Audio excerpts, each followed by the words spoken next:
जी, खुदावंद यीशु मसीह के बाबरकत और जलाली नाम में आप सबकी खिदमत में सलाम अर्ज़ करता हूँ।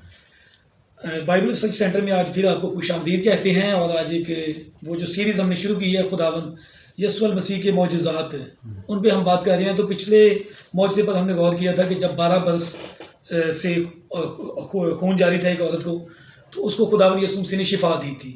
आज हम एक कोड़ी पर बात करेंगे कि जो मत्ती की इंजील में हमें 8वें बाब में जिसका तज़किरा मिलता है कि कोढ़ थी जो वो एक लाइलाज बीमारी थी। तो खुदावंद यीशु मसीह ने ना सिर्फ लाइलाज बीमारियों से लोगों को शिफा दी बल्कि मुर्दों को भी ज़िंदा किया। तो हम एक सीरीज़ में इन पर बात करेंगे। तो आज फिर उस्ताद मोहतरम में पादरी रशीद इकबाल साहब मौजूद हैं, तो इस मौजज़ा के मतलब उनसे पूछेंगे कि इसमें खुदा का मकसद क्या था और हमारे लिए सबक क्या है कि जिससे हम सीखें और बरकत पाएँ। तो जी सर जी, थैंक यू, आपको वेलकम, आपने टाइम दिया। तो ये जो वाक़या है कोड़ी का, इसके मतलब ज़रा रहनुमाई फरमाइएगा। शुक्रिया, मैं सुनने वालों की खिदमत में सलाम अर्ज़ करता हूँ। जब हम अपने खुदावंद और मुनज्जी यीशु मसीह के मौजज़ात का ज़िक्र करते हैं तो हमें हमेशा याद रखना चाहिए कि हमारे खुदावंद के हाथ से जो मौजज़ात हुए वो लातादाद हैं, और उनमें से जो तहरीर कर लिए गए हैं या अनाजील का हिस्सा बने हैं वो ख़ास मकासद के तहत, उनके ख़ास मकासद हैं, ख़ास मकसद के तहत तहरीर हुए हैं। इसलिए हमें इन मौजज़ात को ये शुबदाबाजी नहीं समझना चाहिए, बल्कि इनमें कई एक रूहानी मकसद ढूंढने चाहिए। जैसा कि बयान किया गया कि हमें कूढ़ी के ताल्लुक़ से पढ़ेंगे। इसका ज़िक्र मुक़द्दस मत्ती ने अपनी इंजील के 8वें बाब की पहली आयत से लेकर 4थी आयत तक बयान किया है, और ये 3 अनाजील में बयान किया गया है। मुक़द्दस मत्ती ने भी बयान किया है, और मुक़द्दस मरकुस ने भी बयान किया है, और फिर मुक़द्दस लूका ने भी बयान किया है। तीनों अनाजील में इसका ज़िक्र हमें मिलता है। मुक़द्दस मत्ती रसूल के ताल्लुक़ से जब हम बात करते हैं तो ये एक पढ़ा लिखा शख्स था। जब ये पढ़ा लिखा शख्स था तो हम तसव्वुर में ला सकते हैं कि ये शख्स रोज़ाना जो कुछ देखता होगा, जो कुछ सुनता होगा, उसे ज़रूर लिख लेता था। तो बाद में उसने फिर उनको तरतीब दिया है। वाक़यात को उसने मज़मून के तहत रखा है। और यहाँ पर खुदावंद यीशु मसीह के जो मौजज़ात हैं उनके बारे में अपनी इंजील में उसने बताया कि ये कसीर तादाद थे। ये कोई 1, 2, 3, 4 की बात नहीं है। उसने जगह जगह अपनी इंजील में बयान किया है कि ये हज़ारों की तादाद में थे। जैसे मत्ती 4 बाब की 24 आयत में, और फिर 15 बाब की 29वीं और 31वीं आयत में, और फिर 14 बाब की 14 आयत वगैरह, ये जो हवाला जात हैं यहाँ बयान किया गया कि हज़ारों की तादाद में लोग आए और उन्होंने शिफा पाई। और ये मेरे नज़दीक बड़ी एक ख़ास बात है, ख़ास चीज़ है कि इन लोगों में मुख्तलिफ़ तहज़ीबों के लोग थे, मुख्तलिफ़ अक़वाम में से लोग थे, और दूर दूर से आए हुए लोग थे, और किसी के लिए कोई शर्त नहीं थी। बस कोई यकीन के साथ, ईमान के साथ आए और दरख्वास्त करे तो उसे शिफा मिल जाया करती थी।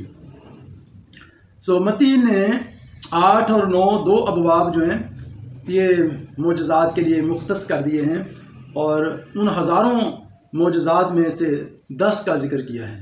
8 और 9 जो 2 अबवाब हैं, इनमें 10 मौजज़ात का ज़िक्र किया है। इन 2 अबवाब में 10 मौजज़ात का, 5 और 5 10। और ये बात भी हमें याद रखना चाहिए कि उस ज़माने में जो यहूदी रब्बी थे उनके नज़दीक कुछ ख़ास आदात थे जिनको वो ख़ास माने देते थे। मिसाल के तौर पर उनमें से 40 का अदद एक बड़ा ख़ास अदद है, और फिर 12 का अदद भी बड़ा ख़ास अदद है, और 7 का अदद बड़ा ख़ास अदद है, 10 का अदद भी ख़ास है, जैसे 10 अहकाम दिए हैं।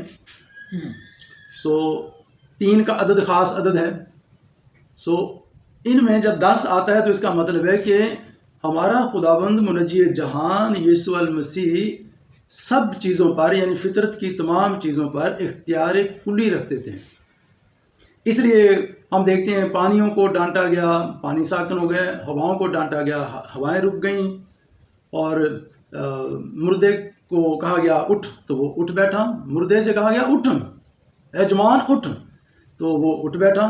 अपनी उसकी माँ के सुपुर्द किया गया और फिर वो माँ के साथ चला गया। सो ये एक चंद, ये खुदावंद यीशु मसीह की अपनी कुदरत थी और अपना इख्तियार था जो वो इस्तेमाल कर देती है। ऐसा नहीं है कि जिस तरह आपने शुरू में बयान किया है कि कोई शुभदा नहीं कि वक्ती तौर पे हुआ और फिर जी। सो ये मौजूदात, जब मौजूदात की फहरिस्त तैयार की गई तो सर फहरिस्त इस मौजूदे को रखा गया, यानी कोढ़ी का शिफा पा जाना। सो यहाँ बड़ा इख्तिसार के साथ इसे बयान किया गया है, और ये इख्तिसार भी और ख़ास एक तरतीब भी हमें मिलती है कि खुदावंद यीशु मसीह के जो ही वो पहाड़ से नीचे आए हैं तो एक जमे गफ़ीर उसके पीछे हो लिया है, इतना रश है। और उस वक्त एक कोढ़ी जो कोढ़ से, जिसका जिस्म कोढ़ से भरा हुआ था, वो यीशु मसीह के पास आता है, नज़दीक आता है, और फिर लिखा है कि सिजदा करता है।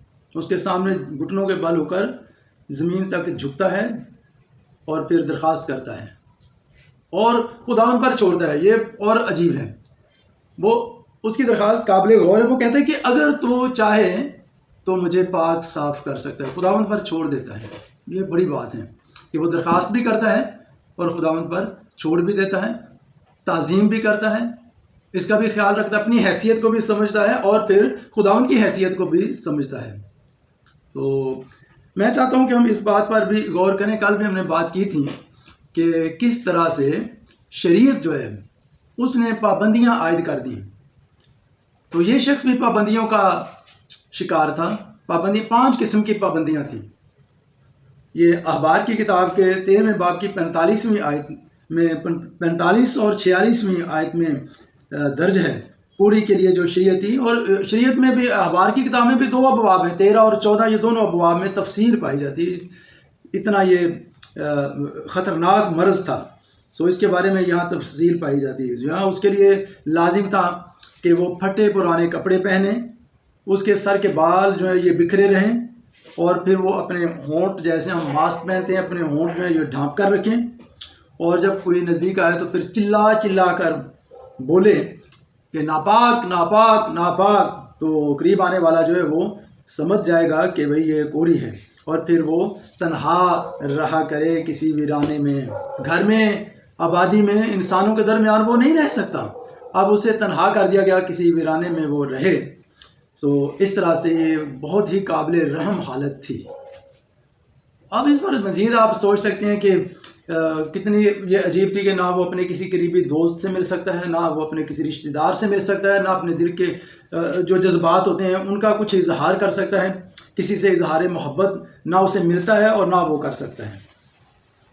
सो ये बहुत ही काबिल रहम हालत थी। इसलिए यहाँ लिखा है कि वो खुदावंद के पास आया और करीब आया और सजदा किया और फिर दरख्वास्त की। तो लिखा है कि खुदावंद को उस पर तरस आता है। ये हमारे खुदावंद की बहुत सी जो खूबियाँ हैं, बहुत सी जो सिफ़ात हैं, उनमें से एक ये कि खुदावंद का दिल जो है वो हमेशा तरस से भरा रहता है। और जब कोई आजिज़ी के साथ आया और उसने दरख्वास्त की तो खुदावंद ने उस पर लिखा कि तरस खाकर उसकी मदद की और उसे सही कर दिया, वो तंदुरुस्त हो गया, वो तंदुरुस्ती पाकर वापस चला जाता है। सो ऐसा ही इस कोढ़ी के साथ भी होता है। सो ये तो हमें मालूम नहीं है कि ये कब से कोढ़ी हो गया और कब से ये अपने अजीज़ों से, अपने घर से दूर, घर से निकाल दिया गया। शरीयत ने यही किया, उसे निकाल दिया, उसे खारिज कर दिया गया। सो कब पता नहीं। सो उसकी हालत काबिल रहम थी, और इस काबिल रहम हालत पर लाजिम था कि जैसा उसने आके दरख्वास्त की, खुदावंद को तरस आ जाए। तो मैं तो इस तरस की जो सिफ्त है इसको आज भी देखता हूँ। आज भी जब कोई यीशु मसीह के पास आता है, आजिज़ी इख्तियार करता है और दरख्वास्त करता है कि वो उस पर रहम करे, तो खुदावंद उस पर रहम करता है, उसके दिल की मुराद पूरी हो जाती है बेशक।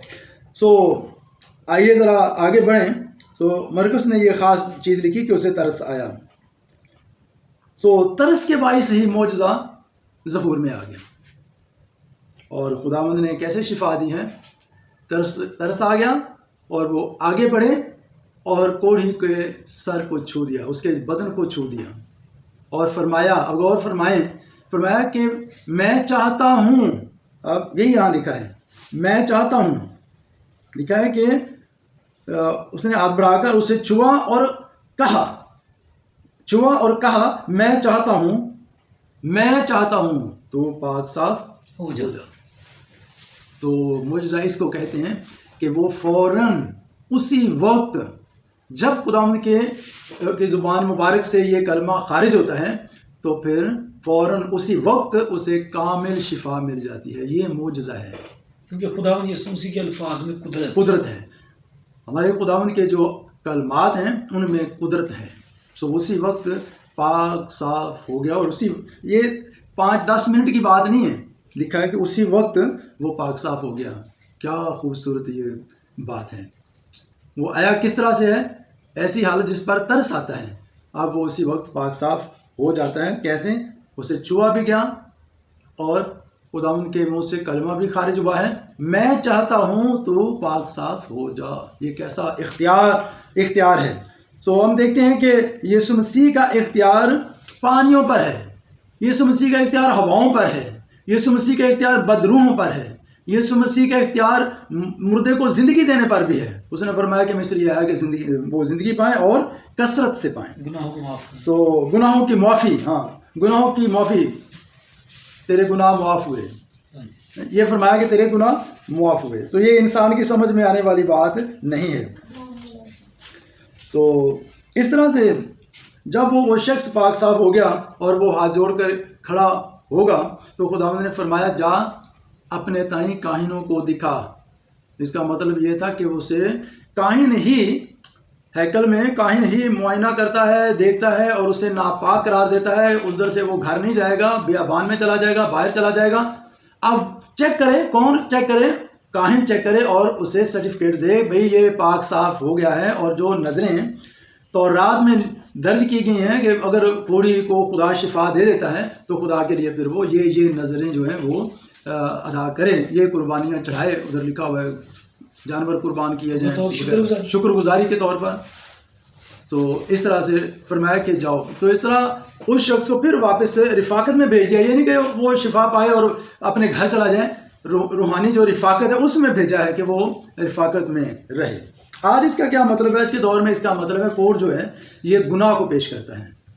जैसे कोढ़ से बंदा नापाक हो जाता है, ऐसे गुनाह से, बदी से बंदा नापाक हो जाता है। और ये भी लाइलाज है, और ये भी लाइलाज है। कोई भी इसका इलाज नहीं कर सकता कि कोई आए और कहे कि मैं तेरे गुनाहों को माफ़ कर देता हूँ।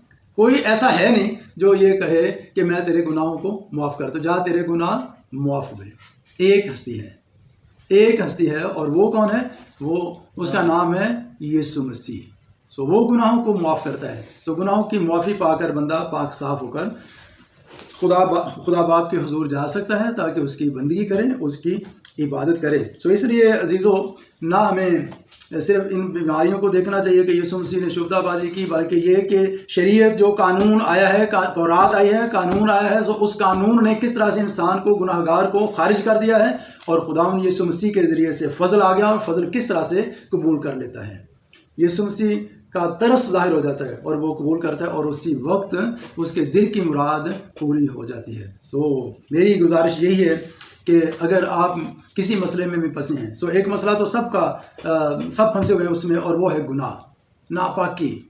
उसके लिए उसके पास आएँ और दरख्वास्त करके देखें तो सही, आजिज़ी के साथ आएँ और उससे देखें तो सही, तो वो आज भी मुआफ़ कर देता है। मुआफ़ी मिलती है, कामिल मुआफ़ी, और वो ज़िंदा भी है। खुदा का कलाम यही कहता है कि वो ज़िंदा भी है। सो इसलिए गुजारिश यही है कि अपने मसाइल लेकर, अपनी मुश्किलात लेकर, अपनी बीमारियां लेकर और गुनाह का मर्ज़ लेकर उसके पास आएँ ताकि वो हमें पाक साफ कर दे और हमारे दिल की मुरादें पूरी हों। आमीन।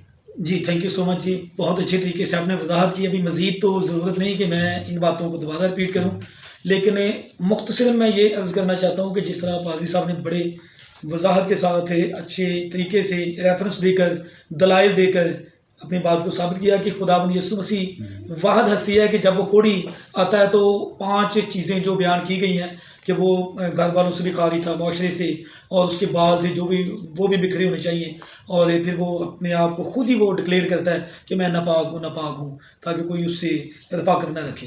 लेकिन खुदावंद यीशु मसीह ने दोबारा उसको उसी माशरे में भेजा और उसकी हर किस्म की नापाकी को दूर किया, उसकी बीमारी को दूर किया, और खुदावंद यीशु मसीह ने अपनी कुदरत से जो अल्फाज अदा किए उसकी वजह से ये सब कुछ हुआ। तो फिर एक हस्ती है जिसकी तरफ हम देख सकते हैं, उम्मीद लगा सकते हैं कि कोड जो ला इलाज था, इसी तरह गुनाह है जो वो भी ला इलाज है, तो इसका इलाज सिर्फ खुदावंद यीशु मसीह के पास है। तो फिर हमें भी उस कोड़ी की तरह ही खुदावंद यीशु मसीह के कदमों में आना चाहिए, उसे सिजदा करना चाहिए और उसे अपना मुनज्जी, अपना आका तस्लीम करते हुए इस गुनाह की बीमारी से आज़ाद होना चाहिए, क्योंकि गुनाह हमें हर चीज़ से कट ऑफ कर देता है। तो मैं भी यही गुजारिश करूँगा कि इस पर सोचिए। तो आज के फिर इस मौजज़े से हमने यही सीखा है। अगले फिर किसी मौजज़े के साथ दोबारा कल आपकी खिदमत में हाजिर होंगे। सो थैंक यू सो मच, आपने टाइम दिया, इस वीडियो को देखा, और इसको शेयर कीजिए, कमेंट कीजिए और दूसरों तक भी पहुंचाइए ताकि खुदा का कलाम पहुंच सके। हमारा मकसद कोई इससे कोई पैसे कमाना नहीं है, क्योंकि ना ही हमने इस मकसद से इस चैनल को बनाया है, बल्कि ये है कि खुदा का कलाम लोगों तक पहुंचे और लोग इससे बरकत हासिल करें। सो थैंक यू जी सो मच।